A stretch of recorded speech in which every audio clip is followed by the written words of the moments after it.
It's 5 p.m. across India. Live from New Delhi, you're watching DD India Global. We'll get you top stories from India and the region. I'm Tanvi Taneja. And for news from the rest of the world, I'm joined by my colleague in London, Ollie Barrett. Good afternoon, Ollie. Hello Tanvi, it's 11:30 a.m. here in London, 12:30 p.m. across Central Europe. Coming up in the next 30 minutes. An update from Gaza ceasefire talks, India's External Affairs Minister in South Korea, and Super Tuesday. First, the headlines.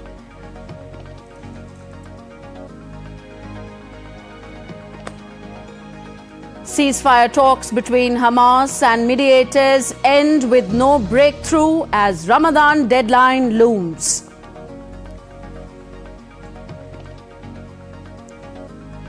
Russia is trying to drive a division in Germany, says Defense Minister, adds trust in Germany as NATO partner remains unbroken despite the serious mistake of military audio leak. Trust in us as a NATO partner is not broken. There are no such indications whatsoever because everyone knows it could happen to them. India's External Affairs Minister Dr. S. Jaishankar discusses the special strategic partnership with Prime Minister of South Korea Han Duck-soo in Seoul. And in the US, millions set to cast their votes in 15 American states to choose their Republican and Democratic presidential candidates on Super Tuesday.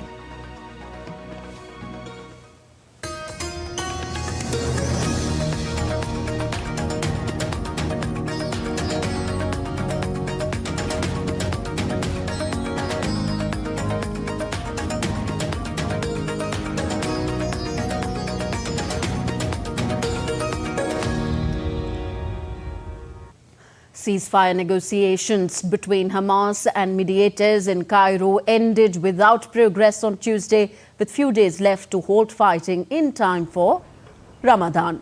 Hamas presented its ceasefire agreement proposal to the mediators during the 2 days of talks and is now waiting for a response from the Israelis, who have continued to stay away from these talks. The offer is very...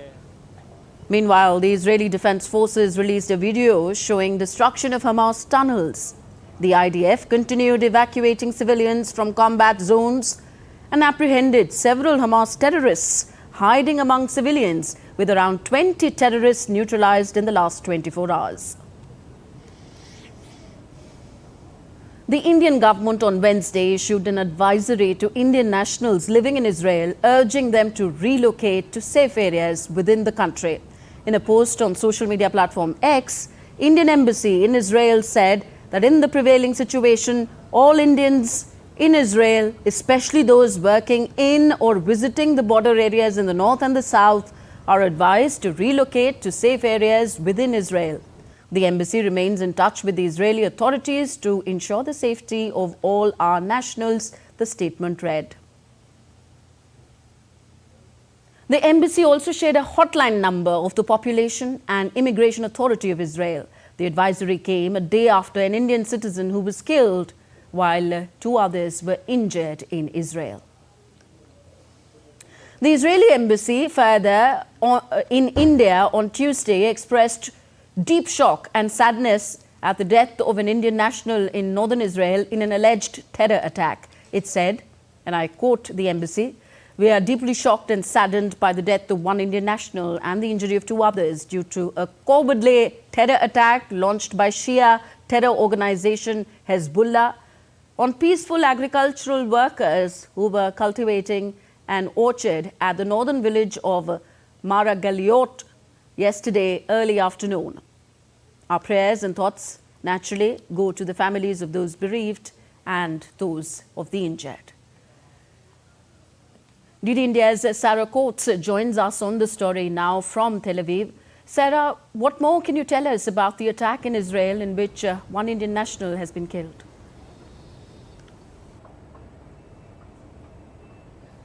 Hello, certainly very concerning. This is just the latest casualty as a result of these continued cross-border strikes between Israel and Lebanon since October 7, which are really only intensifying. You mentioned that statement there from the Indian embassy here in Israel warning these foreign nationals to stay away from that northern border to make sure they are in safer places. And what we really are seeing here is an increase in hostilities between Israel and between Hezbollah, also often Hamas militants that are based in Lebanon. We do know that the US Special Envoy, he is right now in Beirut speaking with senior Lebanese officials amid fears that there could become a full-blown war in the north. He came out yesterday to say that hostilities must be limited, as a limited war would not be containable. And this is something that, of course, is causing a lot of concern here in Israel. We do know that a number of reservist troops and other troops that were stationed in Gaza have now been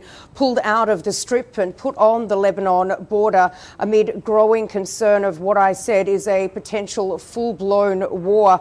And this is certainly something that is putting a lot of pressure on the Israeli government to restore the security situation on that northern border, given that there are still some 80,000 displaced people and they have not yet been able to go home. So certainly very, very concerning, these continued cross-border strikes. And we can report that just in the last couple of minutes, rocket sirens have been ringing out in northern Israeli border communities, with large plumes of smoke seen rising on that border. Still no further information on what this could be right now.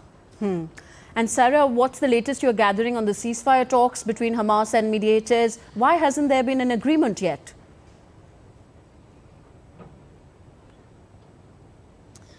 Well, that is yet to be seen, why, Tanvi, but we do know, according to Reuters, that they've spoken to a senior Hamas official who said that they've put their outline on the table. They are still waiting for the Israelis to respond, but we do know that there was no Israeli delegation sent to Cairo this time around because Hamas had reportedly been asked for a list of captives that were still alive.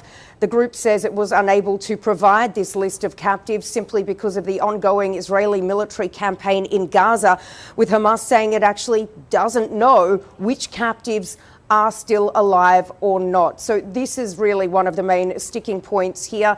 Still no official comment from Israel, but look, at the same time, we do know that the War Cabinet member Benny Gantz, he is in Washington. This is certainly something that he is discussing with senior US officials. It doesn't seem as though it's dead and buried, this potential ceasefire and hostage negotiation at this hour, given that we haven't heard yet from the Israelis and that there's so much pressure on Israel by the United States to come to some sort of an agreement ahead of the Muslim holy month of Ramadan, which is expected to begin this Sunday, amid widespread fear that another front could open, that the tinderbox of Jerusalem could really explode, with these calls from Hamas, including from Ismail Haniyeh, for everyone in the West Bank and occupied East Jerusalem to march on the Al-Aqsa Mosque compound to really light things up over that holy month.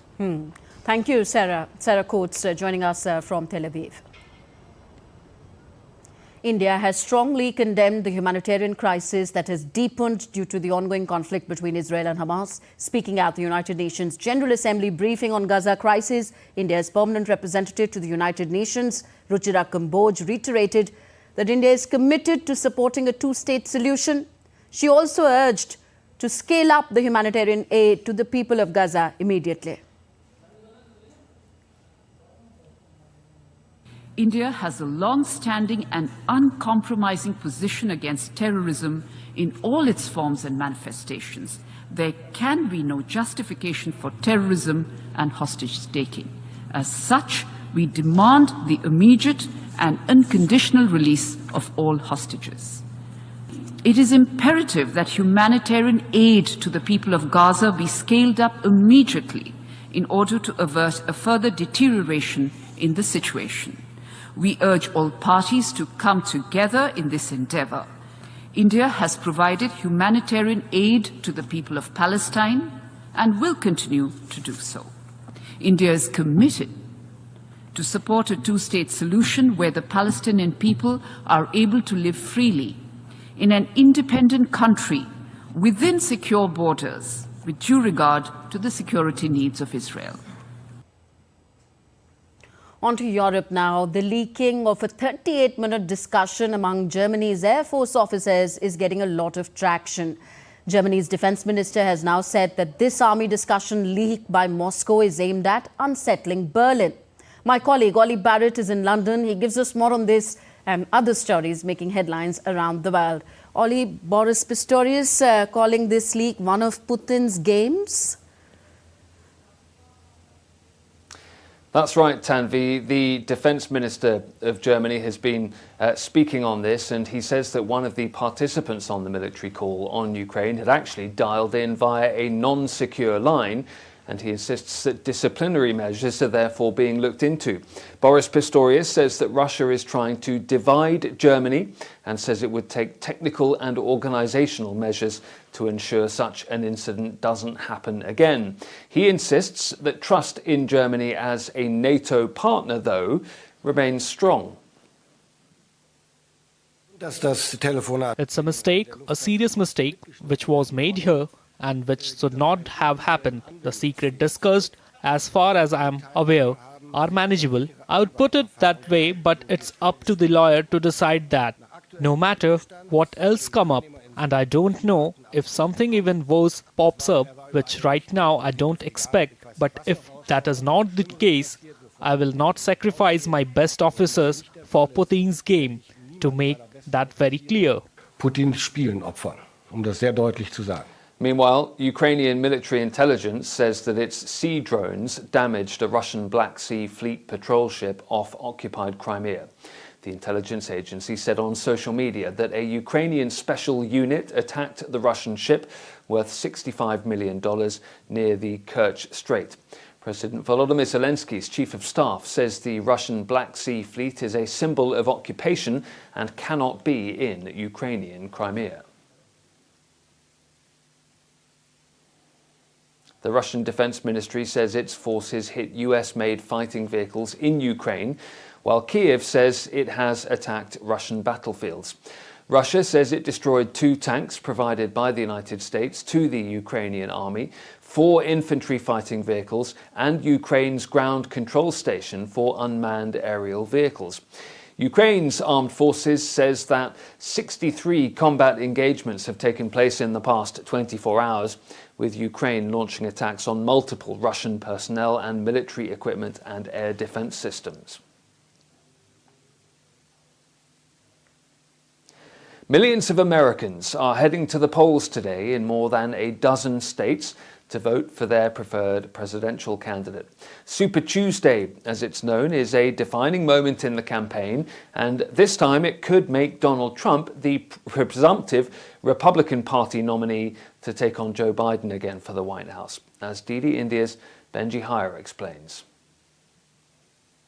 Well, it's upon us, the biggest day of this year's primary battle, one that could ultimately decide the candidates for the presidency. Donald Trump leads that race for the Republicans. The former president, vying for the Oval Office for the 3rd time, is in pole position. On a rocket, he says, to clinch the nomination, having won all but one of the contests in past weeks.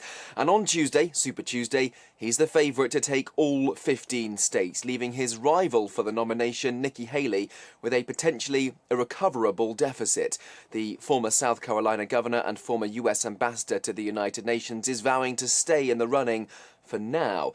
Mr. Trump was given a major boost this week after the Supreme Court here in Washington ruled he can remain on the ballot. Some states have tried to get him barred for inciting an insurrection following the 2020 election, which he lost. He faces multiple criminal trials related to those efforts to overturn that election and his alleged mishandling of classified documents, having pleaded not guilty to those charges. Despite vocal opposition from his own Democrat Party base, incumbent Joe Biden, the current resident of the building behind me, is set to win his primary votes. Polls show, I should say, a November face-off between him and Trump would be very tight. In Washington, Benji Hire for DD India. The US Supreme Court has handed former President Trump a major victory as he campaigns to regain the presidency in this year's elections, as we were hearing from Benji. It's ruled that states cannot exclude Donald Trump from voting ballots. The ruling reversed a decision by the Colorado Supreme Court that Trump was ineligible to appear on that state's ballot because of his role in the January 2021 Capitol attack. The former president has called the judgment a big win for America. I want to start by thanking the Supreme Court for its unanimous decision today. It was a very important decision. We're very well crafted, and I think it will go a long way toward bringing our country together, which our country needs. And they worked long, they worked hard, and frankly, they worked very quickly on something that will be spoken about 100 years from now and 200 years from now. Extremely important. Essentially, you cannot take somebody out of a race because an opponent would like to have it that way. And it has nothing to do with the fact that it's the leading candidate, whether it was the leading candidate or a candidate that was well down on the totem pole. You cannot take somebody out of a race. The voters can take the person out of the race very quickly, but a court shouldn't be doing that, and the Supreme Court saw that very well. Republican presidential candidate Nikki Haley held a campaign rally in Spring in Texas on Monday. Nikki Haley won the Washington, D.C. Republican primary on Sunday. That was her first victory in the nominating process.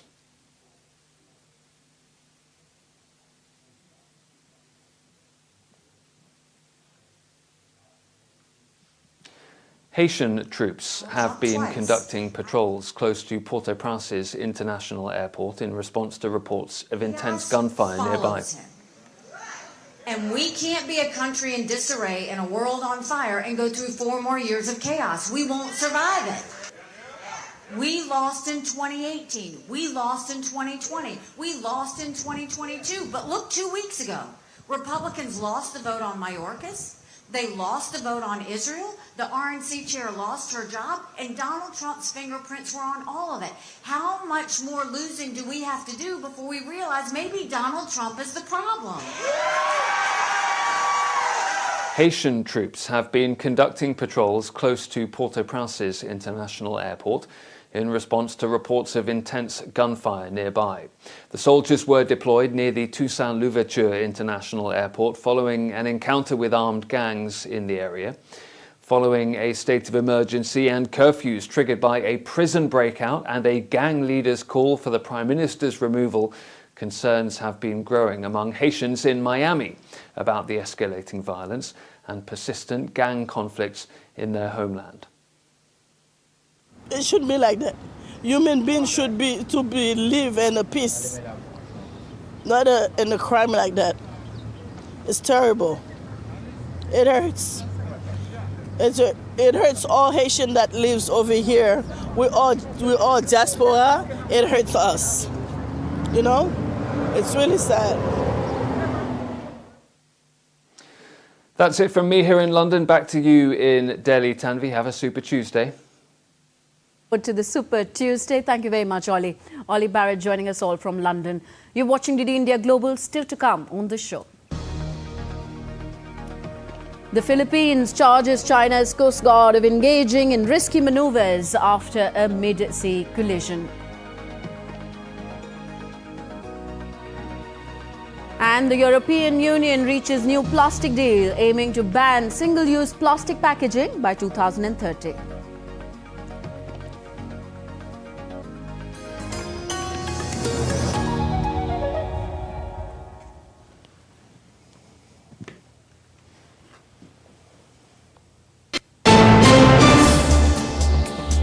Voice of a rising aspirational world.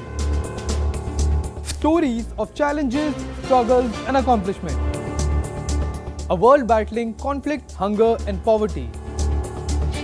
Embracing growth, development, science and technology. A voice of progress, a voice of unity. Watch Voice of the Global South with me, Akshay Dongre, only on DD India.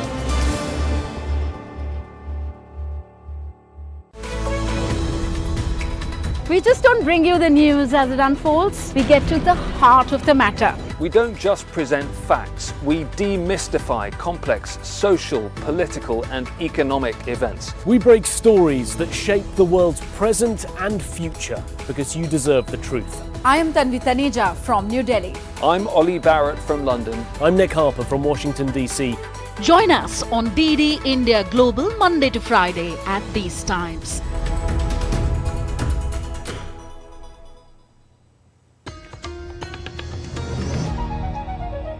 Welcome back. You're watching DD India Global. I am Tanvi Taneja. India's Prime Minister Narendra Modi visited Odisha, an eastern Indian state on the Bay of Bengal, on Tuesday. During his visit, the Prime Minister inaugurated and laid the foundation stone of development projects worth over 19,600 crore rupees.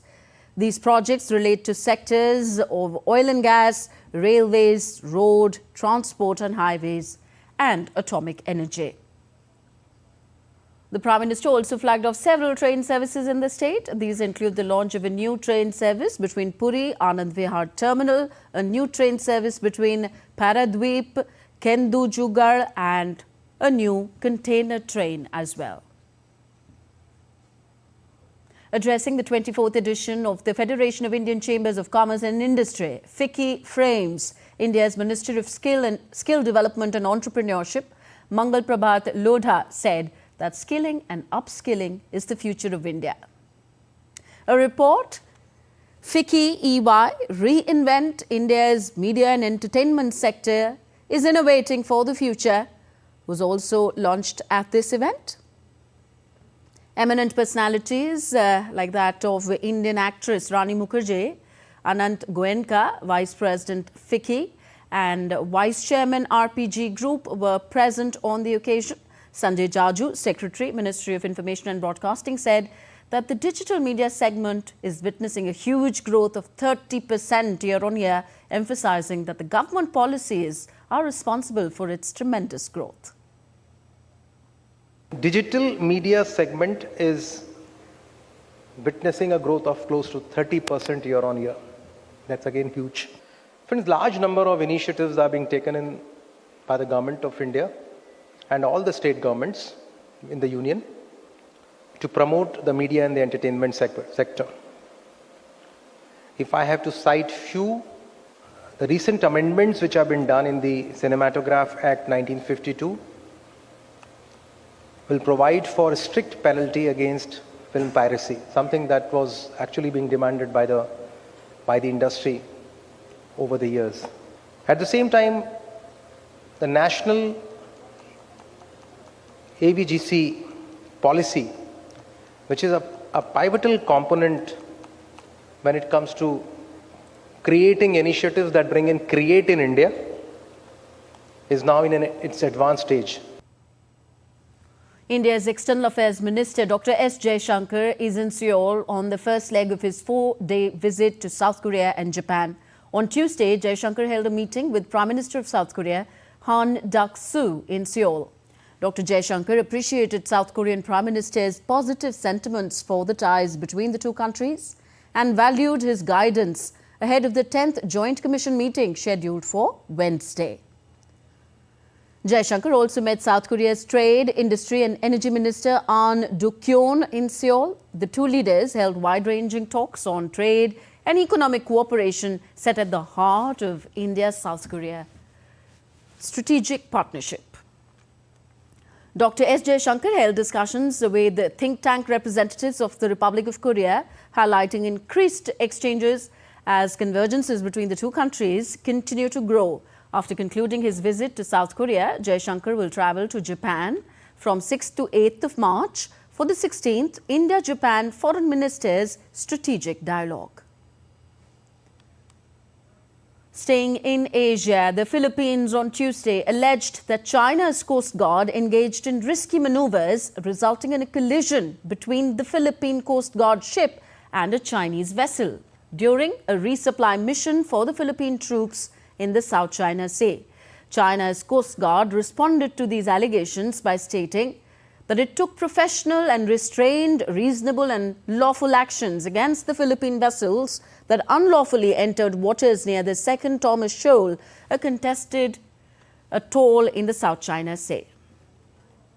The Chinese Coast Guard took necessary controlled measures against the Philippine vessels in accordance with the law, and the on-site operation was professional and restrained, reasonable and lawful. The Chinese Foreign Ministry has lodged solemn representations with the Philippine side and expressed strong protest. China plans to raise its defense spending by 7.2% this year, marking a continued surge in its military budget during the tenure of Xi Jinping. This increase, consistent with last year's rate, exceeds the projected economic growth, which is 5% for 2024. More so, China has toughened its stance on Taiwan, omitting peaceful reunification from Premier Li Keqiang's government work report at the National People's Congress. Meanwhile, Japan has expressed concern over possible threat posed by China's rapid military expansion. Japanese Chief Cabinet Secretary Yoshimasa Hayashi called China's military expansion a serious concern for Japan and the international community. China's military trend are a matter of serious concern to Japan and international community. They mark the greatest strategic challenge to date in ensuring the peace and stability of Japan and the international community, and in strengthening the international order based on the rule of law. I believe we should respond by leveraging our comprehensive national strength and cooperation with our allies and like-minded countries. Now we take a look at other stories making news around the world. A German non-governmental organization accused the Libyan Coast Guard of violating international law during a rescue operation in the Mediterranean Sea on Monday. The organization said that a Libyan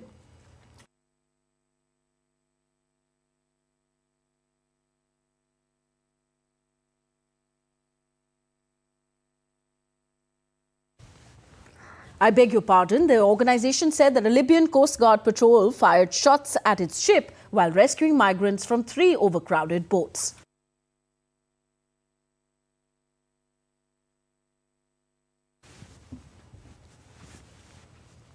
The European Union reached a new plastic deal on Monday. The deal aims to ban single-use plastic packaging formats by 2030. This includes plastic wrapping of fruits, vegetables and others in packaged items in supermarkets, restaurants and hotels. The agreement also sets packaging reduction targets from 5% by 2030 to 15% by 2040.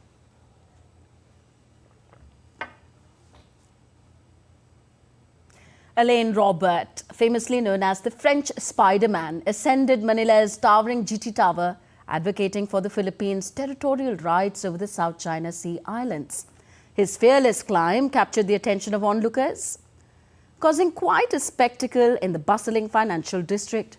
Scaling the 217-meter structure without safety equipment, he reached the summit in a display of sheer courage. He was promptly arrested by the police after descending successfully. Quite a message there. That's all for this edition of DD India Global. Do let us know your thoughts on the news of the day. Connect with us on Facebook, X and Instagram. You can also find us online at ddindia.co.in. I am Tanvi Taneja from my entire team in New Delhi. Thank you for watching. Namaskar.